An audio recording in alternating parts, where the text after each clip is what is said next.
Hello students, welcome to our channel மாணவன் ஆசிரியர். இதோட நம்ம என்னோட பார்க்க போகிறோம்னு பார்த்தீங்கன்னா 12th standard computer science public examination March April 2024க்கான கவர்மெண்ட்டோட ஒரு அஃபிஷியல் ஒரிஜினல் கொஷின் பேப்பர் தான் பார்க்க போகிறோம். ஸோ அதை பார்க்குறதுக்கு முன்னாடி மறக்காத மாணவன் ஆசிரியர் யூடியூப் சேனல் சப்ஸ்கிரைப் பண்ணிக்கோங்க, கீழே இருக்கக்கூடிய பெல் ஐக்கானை ப்ரெஸ் பண்ணிக்கோங்க. ஸோ இதான் பார்த்தீங்கன்னா 12ஆம் வகுப்பு கணினி அறிவியல் பப்ளிக் எக்ஸாமினேஷன் மார்ச் ஏப்ரல் 2024க்கான கவர்மெண்ட்டோட ஒரு அஃபிஷியல் ஒரிஜினல் கொஷின் பேப்பர். மொத்த மதிப்பெண் பார்த்தீங்கன்னா 70 மதிப்பெண், கால அளவு பார்த்தீங்கன்னா 3 மணி நேரம். ஸோ கண்டிப்பாக இதில் இருக்கக்கூடிய 1 mark question, 2 mark 3 mark compulsory, 5 mark எல்லாத்தையும் நல்லா படிச்சுட்டு போங்க. ஸோ கண்டிப்பாக இந்த கொஷின் பேப்பரில் இருந்தால் கொஷின்ஸ் எல்லாமே கேட்பாங்க. லாஸ்ட் மினிட் பார்த்தீங்கன்னா 12th standard computer science students நீங்கள் பப்ளிக் எக்ஸாமினேஷனுக்கு ப்ரிப்பேர் ஆகிறதுக்கு கண்டிப்பாக இந்த கவர்மெண்ட்டோட அஃபிஷியல் ஒரிஜினல் கொஷின் பேப்பர் ரொம்ப யூஸ்ஃபுல்லாக இருக்கும்.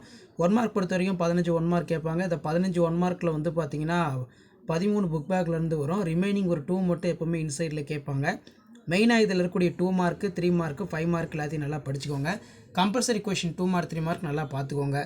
ஸோ இதில் பார்த்தீங்கன்னா நமக்கு வரையில்லை என்றால் என்ன, வாட் இஸ் ஸ்கோப், அதே மாதிரி பைத்தான் சரத்தை எவ்வாறு நீக்குவாய், how will you delete the Python, இனக்குழு என்றால் என்ன, வாட் இஸ் கிளாஸ், தரவு கையாளுதல் மொழி என்றால் என்ன, what is data manipulation tech language, கோப்பின் இதில் பார்த்தீங்கன்னா கேட்டிருக்காங்க.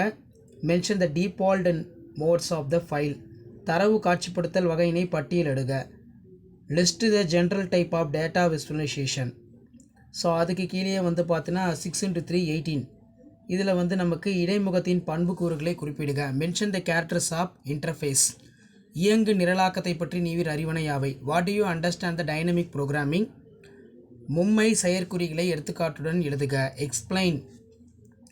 அடுத்து பார்த்தீங்கன்னா நமக்கு வைல் மடக்கை பொது வடிவத்தினை எழுதுக. ஸோ கண்டிப்பாக இதில் இருக்கக்கூடிய 2 மார்க் 3 மார்க் எல்லாத்தையும் நல்லா படிச்சுக்கோங்க. இதில் இருந்து கொஷின்ஸ் எல்லாமே பார்த்தீங்கன்னா உங்களுக்கு ரிப்பீட் ஆகும். நெக்ஸ்ட் பார்த்தீங்கன்னா 5 மார்க்கு 5 × 5 25. லிஸ்ட் என்றால் என்ன, லிஸ்ட் ஏன் பேர் என்று அழைக்கப்படுகிறது, எடுத்துக்காட்டுடன் விளக்கவும். வரிசை முறை தேடல் விவாதிக்கவும். பைத்தானின் விலைகள் பற்றி எழுதுக. பின்வரும் உள்ளிணைந்த செயற்கூறுகளை விளக்குக. Discuss the details about token in Python. So அதுக்கு கீழே பார்த்தீங்கன்னா உறவு நிலையின் வகைகளை விவரிக்கவும்.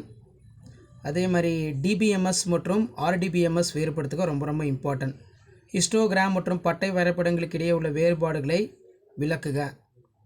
ஸோ கண்டிப்பாக இதில் இருக்கக்கூடிய கொஸ்டின் எதுவும் ஸ்கிப் பண்ணாதீங்க. லாஸ்ட் மினிட் பப்ளிக் எக்ஸாமினேஷனுக்கு நீங்கள் ப்ரிப்பேர் ஆகிறதுக்கு கண்டிப்பாக அந்த கவர்மெண்ட்டோட அஃபிஷியல் ஒரிஜினல் கொஸ்டின் பேப்பர் யூஸ்ஃபுல்லாக இருக்கும். வீடியோ நம்பர் ஃப்ரெண்டுக்கு ஷேர் பண்ணுங்கள். மறக்காத மாணவன் ஆசிரியர் யூடியூப் சேனல் சப்ஸ்கிரைப் பண்ணுங்கள். கீழே இருக்கக்கூடிய பெல் ஐக்கானை ப்ரெஸ் பண்ணி ஆன் பண்ணுவீங்க. ஸோ இதில் இருக்கக்கூடிய 2 மார்க் ஆகட்டும் 3 மார்க் ஆகட்டும் எதையும் ஸ்கிப் பண்ணாதீங்க. எல்லாத்தையும் நல்லா படிச்சுட்டு போங்க. லாஸ்ட் மினிட் நீங்கள் ரிவிஷன் பண்ணுறதுக்கு இந்த கவர்மெண்ட்டோட அஃபிஷியல் ஒரிஜினல் கொஷின் பேப்பர் இருக்கும். முடிஞ்ச வரைக்கும் வீடியோ ஃப்ரெண்ட்ஸுக்கு ஷேர் பண்ணிட்டு பாருங்கள். அவங்களுக்கும் ஒரு ஐடியா கிடைக்கும் 12th computer science public exam கொஷினுக்கு எப்படி கொஷின் கேட்குறாங்க அப்படின்னு. மறக்காத நம்ம வாட்ஸ்அப் சேனல் ஜாயின் பண்ணிக்கோங்க. தேங்க்யூ.